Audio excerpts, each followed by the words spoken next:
Hello, I'm Chris Pajak and you're watching Redmen TV, California.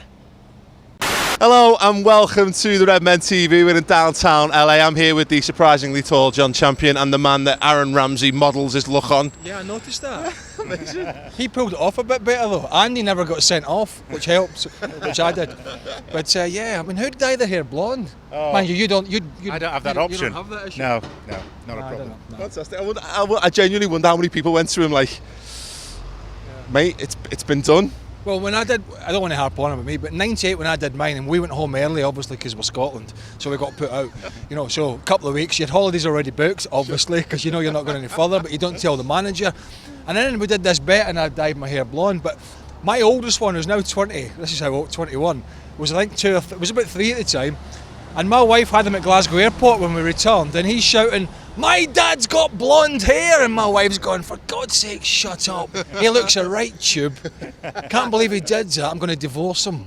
Or something like that, yeah. Amazing. So you guys are going to be doing the ESPN coverage of Liverpool's game on Wednesday against Chelsea. I mean, I don't know if you do this for a living, but are you excited getting to see a bit more of Jurgen Klopp up where the pair is? Yeah. Well, we're just talking about this before, and I think a lot of people see Klopp in a different way. Some see it as, you shouldn't be doing this, jumping around, and this is not the way we do it in England and all that nonsense. And I think some managers do it. I don't know what you think, John. Some do it for a little bit of show, and it's arrogance. But I don't think it is with him. I think it is just natural. He's such a natural person.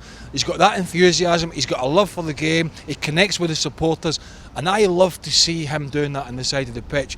Not sure he'll do it in a friendly here in a 90-degree heat, but I think it's great for Liverpool fans to see. I really do. Yeah. What about yourself, John? He's been a bit of a breath of fresh air to the league, hasn't he? I think so. Yeah. I mean, when he arrived in October, it seemed to be fairly doom and gloom around Liverpool at that stage. Yeah. That the Rodgers era had really run its course, and I think he came in, and within a couple of days. I mean, I did a couple of the early European games.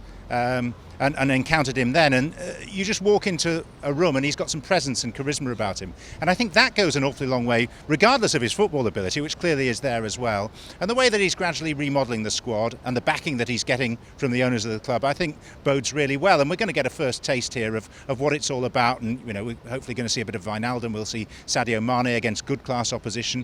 And I think this is a really useful period of pre-season. It's 9 games, isn't it, pre-season? So, this is game number 5, and it's a step up in class as well. I thought it was a great coup for Liverpool, because let's be honest, at some point he would have been on the radar of the Real Madrids and one or two others. And I thought the way Liverpool just went out and said, right, let's do this.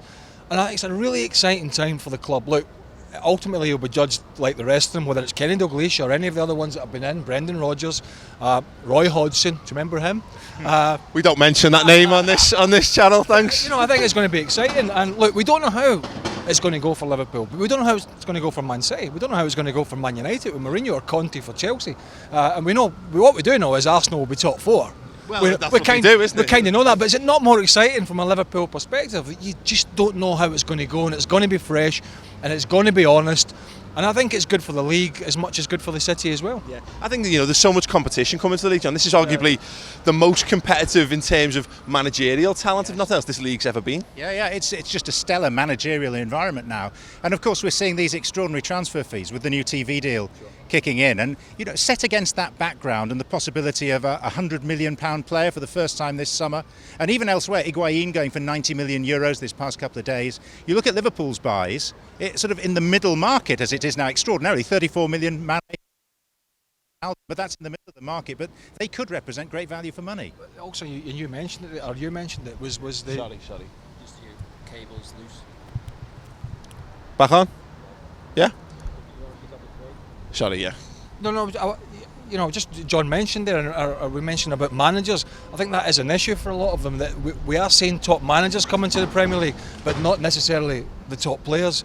And I think that's where the difficulty comes for the managers in England, is that they are going to that middle market, a lot of them, because when they go to the top boys, why wouldn't you want to go to Real Madrid and Barcelona? Why wouldn't you go to these big teams in Europe? And it's understandable, but so it's difficult if teams like Liverpool really want to get back to the very top, but hey, it's going to be a good ride watching it, isn't it? But I think that all the big clubs, regardless, need to start getting a proper bang for their buck, to use an Americanism, because you look at the amount of money that Manchester United, Manchester City, Chelsea in particular have spent, and then you look at Leicester, what did they spend? I mean, that embarrassed everyone else.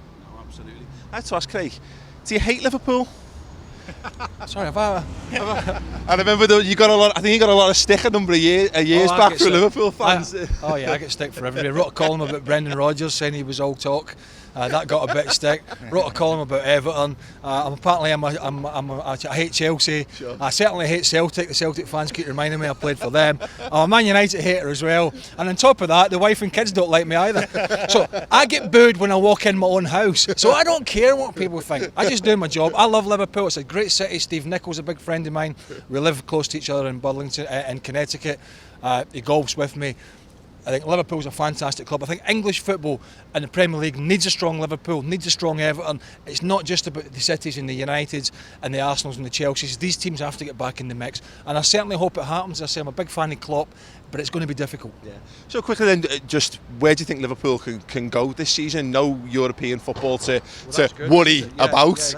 Oh no European football. But you know, the last time Liverpool didn't have this was the closest they came to a Premier League title. What do you think, John? I think they should be challenging for a top 4 place. I think that's their aim. You know, they finished mid-table, basically upper mid-table, but mid-table.